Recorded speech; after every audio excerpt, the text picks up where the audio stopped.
맞습니다. 베이직랜드가 오늘 지금 12% 정도 상승해 있는 상황인데 오늘 이렇게 상승한 이유 한번 보시도록 할 거고요. 3분기 실적이 나왔죠. 리뷰 한번 같이 해보도록 하겠습니다. 일단 에이직랜드는 IP 기업인 거는 다들 아실 것 같습니다. 간단하게 사업 개요 좀 확인하고 실적으로 바로 넘어가도록 하겠습니다. 차량용 반도체, 인공지능 반도체 관련해서 IP 기업입니다. IP 기업이라고 하는 것은 이제 반도체의 가장 1순위 공정이라고 볼 수가 있죠. 반도체 칩을 생산하기 위해서 개발을 하고 설계를 해야겠죠. 무작정 아무 반도체나 생산하는 건 아닐 테니까요. 그래서 뭐 디스플레이용, 차량용, 인공지능용 이런 이제 주로 모바일 디스플레이라든지 전장용 쪽으로 반도체 칩, 시스템 반도체 칩을 설계해서 이제 파운드리에 공급하는 업체가 되겠습니다. 그래서 IP 기업들 같은 경우는 수익성이 이 라이센스와 로열티로 수익을 벌고 있는 업체가 되겠습니다. 그래서 이어서 이제 포괄 손익 계산서를 한번 보게 되면은 직전 분기에 비해서 그렇게 늘지도 않았습니다. 보면은 5억 정도 오히려 줄었고요. 영업이익 부분에서는 4억에서 오히려 55억으로 늘어난 상황입니다.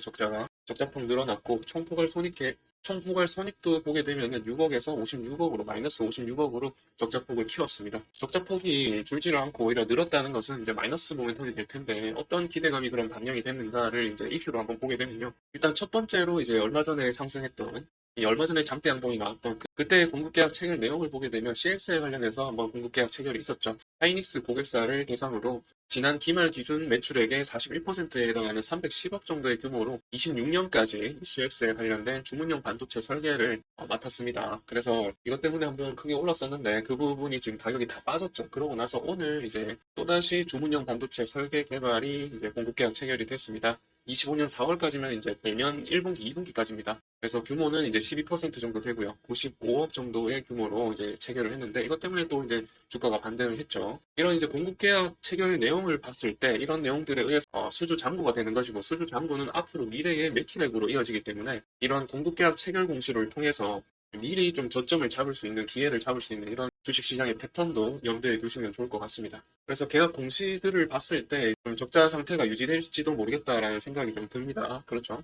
그래서 계속해서 이제 적자를 보인다면은 사실 주가 상승 모멘텀이 좀 빠질 가능성이 있지만은 그래도 AI 관련해서 지금 주문용 반도체라든지 A6죠. AI 반도체 설계 이런 것들, CXL 설계 이런 것들을 맞는 것을 봤을 때 기대감으로 충분히 반등할 수 있는 종목은 맞는 것 같습니다. 그런데 이렇게 적자가 지속되고 적자폭이 커진다면 재무적인 위험성에 빠질 우려가 있기 때문에 이 자본 총계와 부채 총계도 함께 살펴보셔야 됩니다.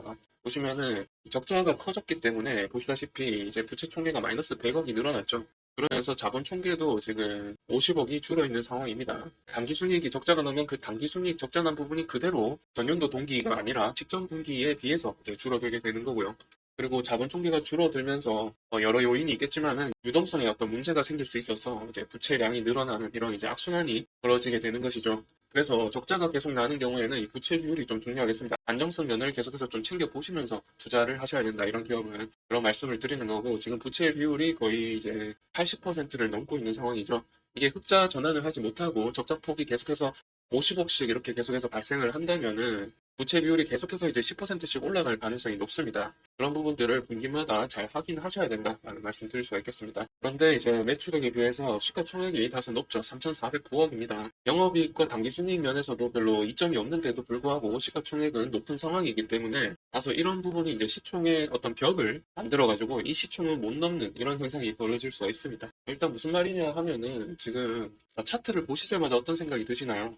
지금 여기가 지금 하나의 저항선으로 작용하고 있는 것을 한눈에 알 수가 있죠. 여태까지는 여기가 이제 한번 지지됐었던 구간이죠. 몇 번씩 지지됐던 구간인데 이 부분을 돌파하면서 여기가 이제 저항선이 돼버렸습니다. 그렇다면은 이 지점의 그 시총 아무래도 이제 주가가 30% 정도 늘어난 가격이기 때문에 시총 자체는 여기에 도달할 경우에 지금 시총이 3,400억 정도 되니까 거의 여기 도달하면 이제 4천억에서 5천억 사이가 될 겁니다. 그러면은 이제 시총이 4천억에서 5천억대가 이제 좀 벽으로 작용을 한다는 거죠. 저항선으로 작용한다는 거고, 물론 이제 이 4만 원 중반대 주가 가격이 저항대로 작용한다 이렇게 좀 이해하셔도 될 겁니다. 똑같습니다. 그냥 똑같다고 이해하시면 될 것 같고, 지금 여기 최근에 이렇게 좀 바닥을 형성하는 이 부분까지 갔다가 반등을 해줬기 때문에 다소 이제 기술적인 반등이라고 볼 수 있고 여기에 거래량이 근데 많이 없기 때문에 이 공급계약 체결 공시가 그렇게 힘이 없다. 모멘텀이 약하다 이렇게 좀 볼 수가 있겠습니다. 사실 이렇게 올라가면서 여기 한번 지지받고 이런 계단식 움직임이 나와야지 우상향하는 움직임이 나오는 것인데 실적 모멘텀도 약하고 지금 사실 이제 반도체 종목들 대다수가